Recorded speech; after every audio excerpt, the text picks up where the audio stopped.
And say, okay, I've been through so many cycles of collective bargaining, and often things tend to get done at the 11th hour.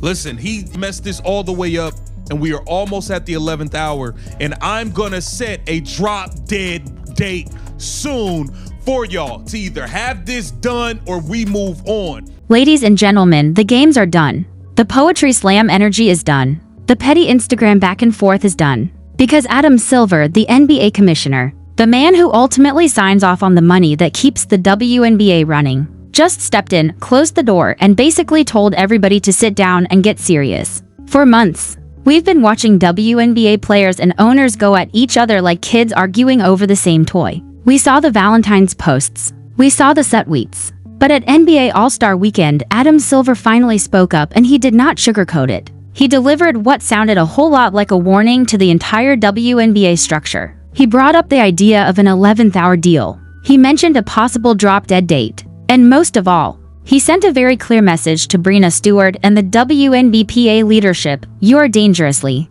close to mishandling the biggest financial opportunity women's basketball has ever seen. And he is not about to let that happen. This wasn't just a routine update from a commissioner. This felt like a CEO stepping in to stop a smaller branch from running itself into the ground. The original host basically said Silver sees the childish behavior. He sees the unprofessional tone. He sees the panic behind the scenes. And he's had enough. He's stepping in to protect the asset, and that asset has a name: Caitlin Clark.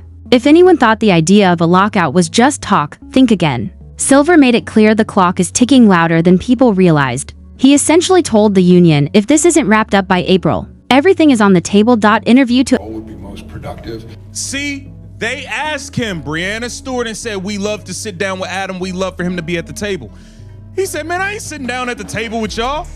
Let's talk about that phrase drop dead date. Because in business language, that's serious. Silver said he wasn't ready to officially set one. But then he laid out exactly why time is almost up. That wasn't casual conversation. That was a blueprint for what happens if nothing gets done. He pointed out the logistics the union can't ignore. Training camp opens in about 2 months. That's roughly 60 days. In that window, the league has to conduct the draft. They have to handle the expansion draft for Golden State. Free agency has to open. None of that works without a collective bargaining agreement in place. You can't draft players into a league without a labor deal. You can't sign free agents without a defined salary structure. By laying out that timeline so clearly, Silver basically exposed the idea that this can drag on forever. The union may believe it can stretch negotiations into May and force concessions. But the calendar says otherwise. The real pressure isn't talk. It's time. If a deal isn't signed by mid-April, the season gets delayed. If the season gets delayed, broadcast partners get frustrated.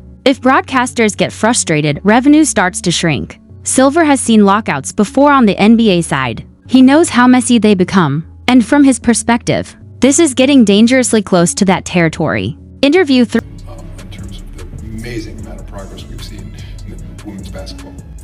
The amazing amount of progress that Caitlin Clark has brought to this league. That's what you're blowing.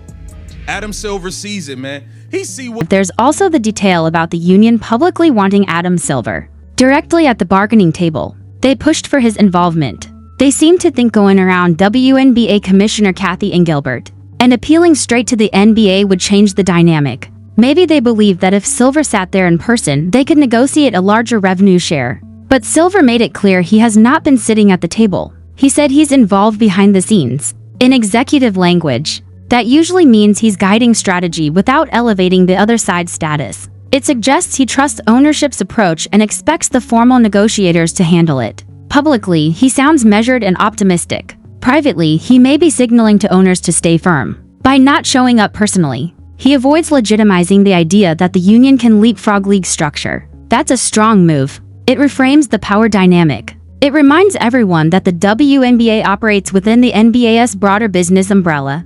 I've been through so many cycles of collective bargaining, and often things tend to get done at the 11th hour. We're getting awfully close to the 11th hour now when it comes to bargaining. To set a drop dead date, but I will say, as I look at the calendar and the amount that we need to get done, really over the next 2 months. Quoted as saying, I'm not ready to set a drop dead date. What I love to accomplish is putting pressure on everybody. That's NBA Commissioner Adam Silver on The why step in publicly right now at All-Star Weekend. Timing matters.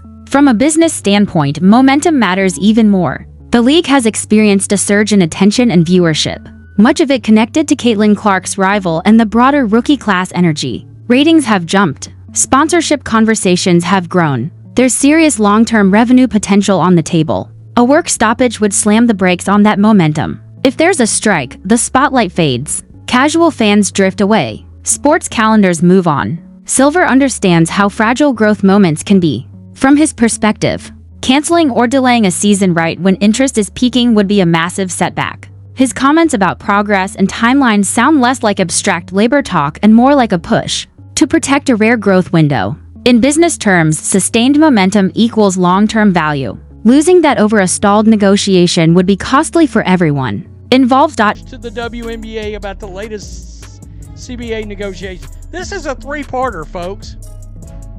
A three-parter. Roses are red, violets are blue.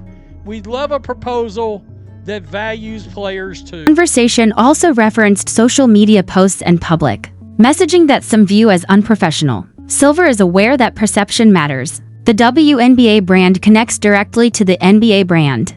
When public disputes turn theatrical, it reflects on the larger organization. By speaking now, Silver appears to be signaling that it's time to reset the tone. His message, in simple terms, sounds like this: if you want to be treated like top-tier professionals, handle negotiations like professionals, get a deal done, get on the court, let the product speak for itself. Public opinion plays a role in leverage. League leadership knows fans are watching closely. Owners know revenue depends on consistent games being played. Players know paychecks rely on a functioning season. The financial pressure is real. As deadlines approach, choices narrow. Either both sides finalize what has reportedly been described as a strong financial proposal and move forward together, or they risk pushing the calendar too far. If the league pauses, the damage won't be abstract. It will hit players, teams, partners, and fans. Silver's remarks felt like a final nudge before the 11th hour, a reminder that the opportunity in front of the league is significant but not guaranteed.